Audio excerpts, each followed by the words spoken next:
Bonjour à tous, j'espère que vous allez bien. On se retrouve aujourd'hui pour une nouvelle vidéo sur Maeva Guénam. Comme vous le savez sans doute, ce week-end, des malfaiteurs se sont introduits dans la maison de Maeva à Marseille et ont tenté d'y mettre le feu. Sous le choc, elle avait balancé les images de vidéosurveillance. Pour ceux qui n'ont pas vu la vidéo, je vous mets le lien dans le petit i en haut à droite. Hier, Maeva a posté plusieurs messages dans lesquels elle confie être très affectée par tout ce qui lui arrive. Elle aurait reçu récemment plusieurs menaces, mais elle ne les avait pas pris au sérieux. La Marseillaise semble sous-entendre que ce qui lui est arrivé est lié aux polémiques sur les réseaux avec Booba. Mais rapidement, des rumeurs ont vu le jour sur les réseaux. Selon le compte cousine.mg, cette histoire serait en fait totalement fake et aurait été mise en scène pour accuser Booba. De son côté, le compte fake influenceur assure que Maeva serait en danger, mais que ça ne serait pas du tout en lien avec la télé-réalité. Selon la blogueuse, ce qui est arrivé à Maeva serait lié à une guerre de clans à Marseille. Il y a quelques minutes, Maeva a pris la parole et avoue ne plus savoir qui est vraiment derrière cette histoire. En tout cas, elle confie être réellement traumatisée. Avant de vous laisser avec la vidéo, je remercie Mélissa, Alison et Jennifer qui ont été les premières à commenter notre dernière vidéo. Si vous souhaitez passer dans la prochaine, abonnez-vous à la chaîne, activez les notifications et soyez les premiers à commenter. Cette nuit, vous avez osé venir chez moi, brûler ma maison. Je vais vous dire quelque chose, je ne l'avais pas prise au sérieux. Il y a quelques jours, j'ai reçu des menaces. Je n'ai pas voulu les prendre sérieusement. Ça fait des mois que je reçois des tonnes et des tonnes de messages avec des drapeaux pirates. Quelques jours que je reçois d'autres menaces, je ne voulais pas en prendre compte, parce que pour moi les réseaux c'est une autre chose, mais la vraie vie c'est une autre chose. Je ne pensais pas que ça allait arriver et qu'on allait mettre ces menaces à exécution. Mais là c'est trop grave pour moi et j'espère que la justice va bien faire son travail. Je vous jure, je vis dans une angoisse. J'ai la boule au ventre quand je suis en France et surtout à Marseille, parce que c'est pas la première fois que je me fais braquer chez moi maintenant. On a brûlé ma maison, je ne me sens pas en sécurité. Les gens qui ont mis le feu chez moi, ils ont fait tourner les vidéos. Ça les amuse alors que ça aurait pu être dangereux. Ils auraient pu me tuer et en plus de ça, ils sont fiers. Ces gens-là, ils ont peur de rien, même pas de tuer. Je vais parler pour la première fois de ce qui se passe avec Magali depuis des mois. Vous la matraquez de menaces, elle est obligée de vivre avec 2 agents de sécurité chez elle. Je ne réalisais pas en fait, et puis la police a arrêté 13 personnes qui la menaçaient de mort chaque jour parce qu'elle a déposé plainte.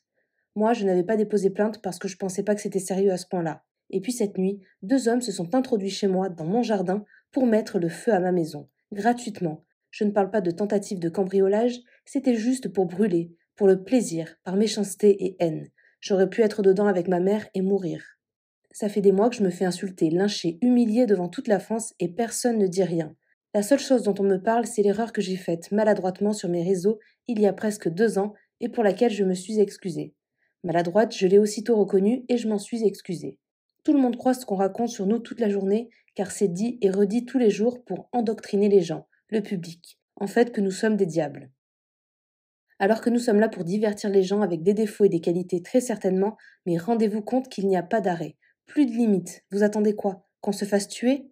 Ça fait des mois et des mois que ça dure et tout le monde regarde le spectacle comme si nous étions des bêtes de foire. Mais nous ne sommes pas de bonnes victimes parce que les gens aiment nous haïr. Parce que issus du monde de la télé-réalité, alors nous n'avons pas les mêmes droits que les autres.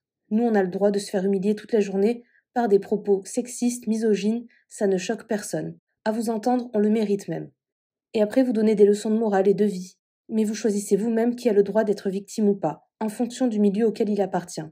Trop décolletée, trop refaite, pas assez intelligente, pas assez politiquement correcte.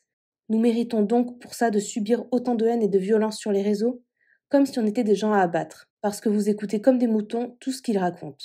Mais à aucun moment vous vous dites que ça peut être faux, exagéré, modifié, que c'est fait pour vous manipuler, pour attiser la haine, jusqu'à ce que l'une d'entre nous se fasse tuer. Il va falloir quoi pour que tout le monde se réveille? 13 arrestations par la police pour Magali, le feu chez moi, sa fille tapée, nos mères harcelées. On est menacés tous les jours à grande échelle et avec ça, ça continue. Et le pire, c'est que tout le monde nous pointe du doigt. Jamais je ne serai le symbole de la haine, de la violence, de l'homophobie, de l'antisémitisme, du racisme, de l'anti-France, tout en voulant être en même temps le défenseur des Français. Je préfère de très loin être la petite Marseillaise maladroite que je suis. Mais en fait, le jour où on sera morte, vous allez en parler combien de temps après? Votre lumière durera combien de temps? Sachez qu'il y a plusieurs mois déjà, j'ai prévenu Maeva qu'elle était en danger. J'ai reçu des informations hyper graves et quand ça touche à l'humain en soi, je ne suis pas là pour buzzer. Je l'ai mise en garde qu'elle devait se protéger. Son histoire de cambriolage, plus là son histoire de feu, sachez que ce ne sont pas des abonnés. C'est dû à plusieurs histoires de clans assez graves sur Marseille. Rien à voir avec la télé. Voilà pourquoi elle précise, je sais d'où ça vient. Coucou mes bébés d'amour, j'espère que vous allez bien.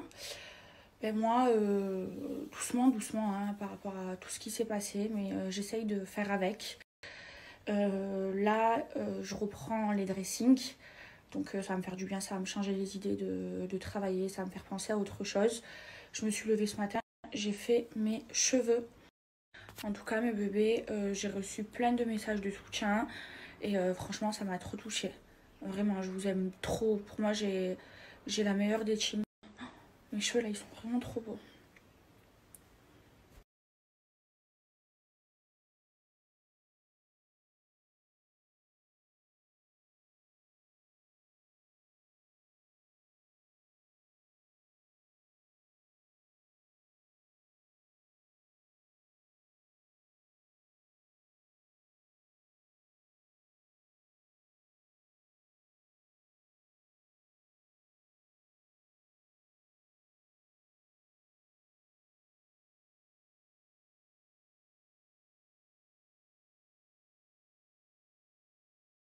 Et je vais être honnête avec vous, depuis ce matin, il y a TPMP qui me contacte pour que j'aille aujourd'hui sur le plateau pour m'exprimer par rapport à ce qui s'est passé chez moi.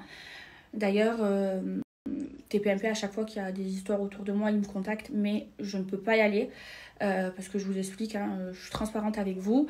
Je peux pas y aller parce que je suis en exclu avec W9 et M6 et que je n'ai pas le droit d'aller sur une autre chaîne hors M6 et W9.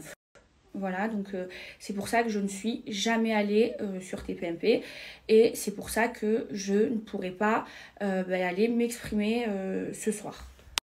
Et la vérité, je vais être vraiment transparente avec vous. Je ne sais pas d'où ça vient. Il y en a qui pensent que c'est par rapport à l'acharnement que je vis sur les réseaux sociaux. D'autres qui pensent que c'est par rapport à mon premier amour et aux histoires qu'il y a à Marseille.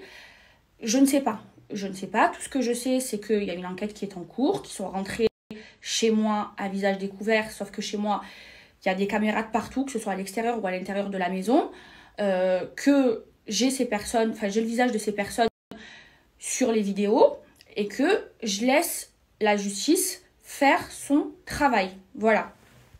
Donc, je vais laisser la justice faire son travail. Une chose est sûre, c'est que chez moi, je ne me sens pas en sécurité. Ça fait plusieurs fois que j'ai des problèmes quand je suis en France. Et franchement, je me sens beaucoup mieux à Dubaï parce que là-bas, je suis en sécurité. Et de toute façon, la justice, ils ont tous les éléments et c'est à eux de faire leur travail. Et je vais savoir d'où ça vient et je vous tiendrai informé, c'est tout. La vérité, je suis traumatisée. J'ai pas dormi du week-end.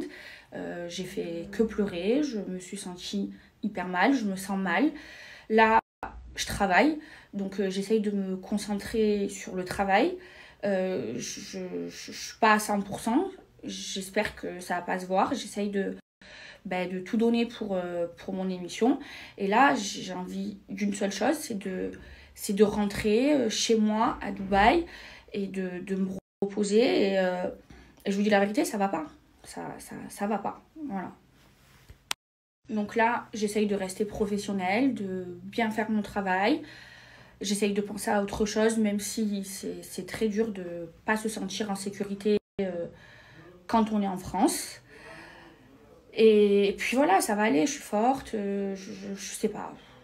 Je sais même pas quoi vous dire en vrai parce que en vrai de vrai, je suis pas bien. Voilà, là je vais aller manger, j'arrive même pas à manger. Je vous jure, j'ai plus d'appétit, j'ai plus rien. Et j'espère que ces gros bâtards ils vont être punis.